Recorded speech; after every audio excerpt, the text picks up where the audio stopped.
मुझे सिर्फ इस बात से नफरत थी कि बाबरी मस्जिद तोड़ने वाली पार्टी के साथ नीतीश कुमार जा चुका है, मैं उसके साथ नहीं रह सकता। आज भी जदयू में कुछ लोग हैं, पूछिए उनसे कि बाबरी मस्जिद तोड़ने वाले के साथ तुम खड़े हो तो तुम यहाँ पर वोट मांगने का हकदार हो क्या? दोस्तों 2024 के लोकसभा चुनाव में पूरे देश की नजरें अगर किसी पार्टी पर बनी हुई है तो वो है बैरिस्टर असदुद्दीन ओवैसी की पार्टी AIMIM कि कैसे 2024 के लोकसभा चुनाव में बैरिस्टर असदुद्दीन ओवैसी अपना दमखम दिखा पाएंगे और क्या जो पिछले 2019 के लोकसभा चुनाव में 2 उम्मीदवार जीत करके पार्लियामेंट पहुंचे, क्या उसकी संख्या इस बार बढ़ पाएगी और अगर संख्या बढ़ेगी तो कितनी ताकत बैरिस्टर असदुद्दीन ओवैसी की पार्टी को मिलेगी, इस पर तमाम लोगों की नजरें जो है खास तौर पर टिकी हुई हैं। और बैरिस्टर असदुद्दीन ओवैसी के जरिए पार्टी के द्वारा बड़े बड़े ऐलान इस लोकसभा चुनाव में कर दिए गए हैं कि हम इतनी सीटों पर चुनावी मैदान में उतरेंगे। पर बैरिस्टर असदुद्दीन ओवैसी ने सबसे पहले कहीं उम्मीदवार अपना घोषित किया तो वो थी किशनगंज की वो सीट जहां पिछली बार भी लोकसभा चुनाव के दौरान बेहतरीन प्रदर्शन किया गया था AIMIM द्वारा।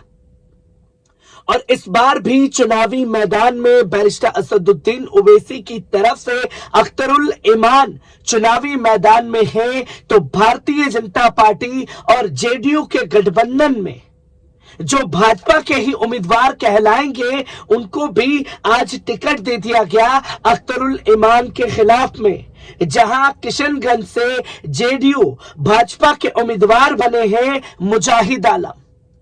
और किस तरीके से किशनगंज की जनता में रोष देखने को मिला है JDU के खिलाफ, ये भी तस्वीरें लोगों के सामने हैं।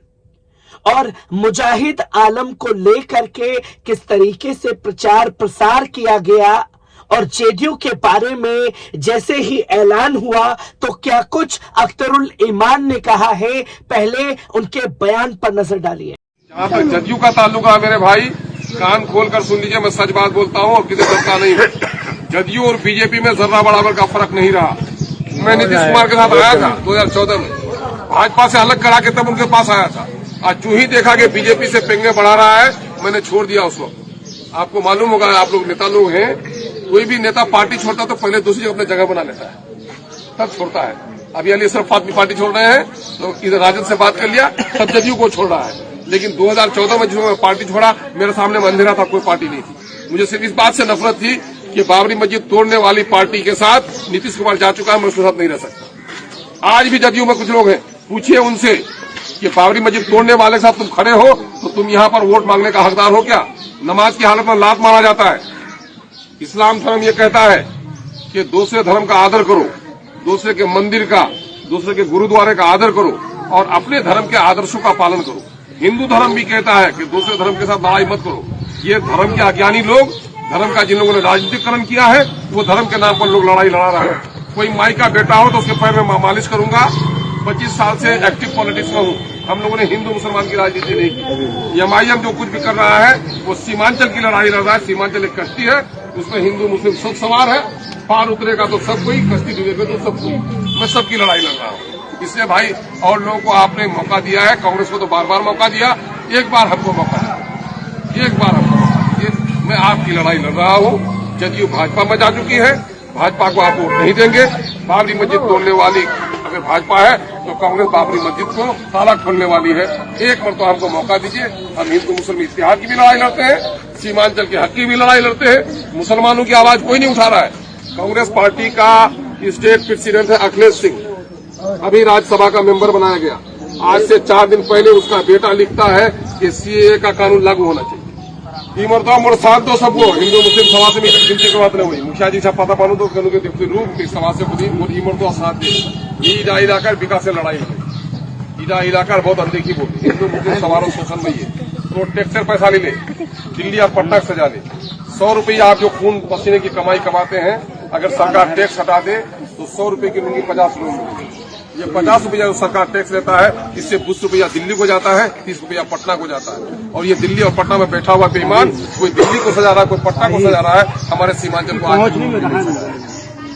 अगर सीमांचल में से ज्यादा पटना में गंगा पर 5-5 किलोमीटर पर पुल बन गया और हमारे मानवता पर 50 किलोमीटर पुल नहीं है। हमारे बच्चों को स्कूल नहीं है, वहाँ कुत्तों के लिए हॉस्पिटल खुल गया है। मेरी माँ मरती है तो उसको दवा नहीं मिल पाती है। इन तमाम तो नाइंसाफी के खिलाफ भाई मैं लड़ रहा हूँ, हिंदू मुस्लिम सब मिलकर के इसको पकड़ा सकते।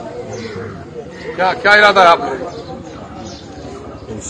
बुद्धू बाबू जिस पार्टी में गए थे वो छोड़िए। अगर कोई आदमी गाड़ी में बैठा के आपको ले जाए अजमेर शरीफ घुमाने के लिए और वहाँ बीच में जाकर के बोला कि अजमेर नहीं जाएंगे हम, अब चले जाएंगे हम वहाँ हरिद्वार मंदिर में, तो मंदिर वाला बैठ के रहेगा, तो अजमेर जाने वाला तो उतर जाएगा। तो आप फैसला करना पड़ेगा कि अजमेर जाने वाले में कौन है, मंदिर जाने वाले में कौन है ना। इस वक्त सब लोग भाई हमारा साथ दिया और अजीज है आप, मैं आपसे गुजारिश करने आया हूँ सरपंच साहब मेरे साथ विश्वास कीजिए।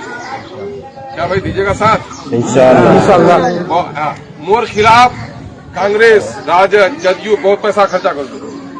एक बोरो लोग बस्ती देकर एक रास्ता सब गरीबेर 12 देश से निकलो मार लाशो देखे निकलो वहाँ गालियों दिशे जूतो दिखा छे फिर भी सलाम करे जाए कि बाबू साहब वो सोचो कि मार लाश कुंदे निकल गए बेटी बारात कुंदे वो फिर वहाँ हाकर सौदो आने दो। एक गरीब मजदूर बेटा वो 5 साल कमे कहले कि नहीं बोलता कुछ नहीं करूँ घर नहीं बना पहले एक रास्ता बना वो एक रास्ता अलग से अपना सड़क से जोड़े दिले आप उदे के जमा छोड़े दिले आप लोग गाली दुआ पा ना जूता दुआ पा और बोलो कि इजा लड़का जब से पैदा हुई है बड़ा बदमाश गाँव लोग का बड़ा शरीफ रहे दीरा बात बोलूं दोनों दरबार जाहिल ये अपना अलग रास्ता बने लिया।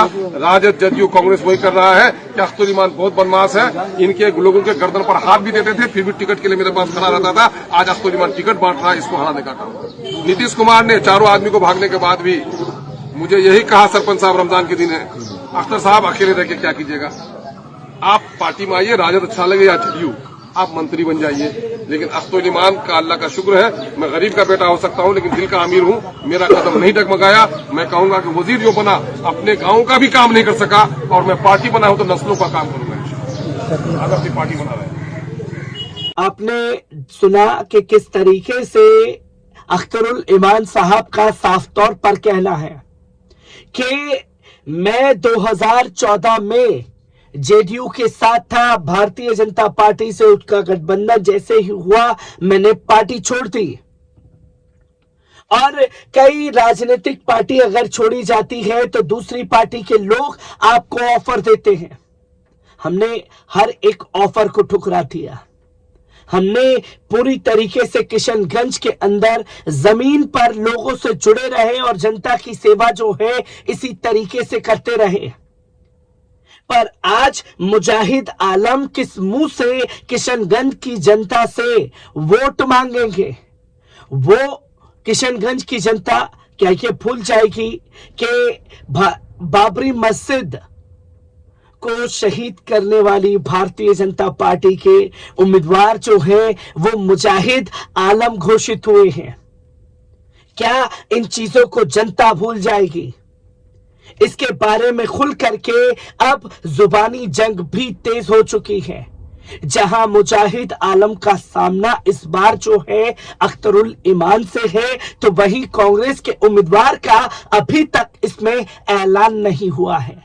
और किस तरीके से किशनगंज की सियासत गरमाने वाली है आने वाले समय पर हर एक अपडेट जो है पल पल के जरिए आपके साथ साझा करता रहूंगा। दीजिए इजाजत, शुक्रिया।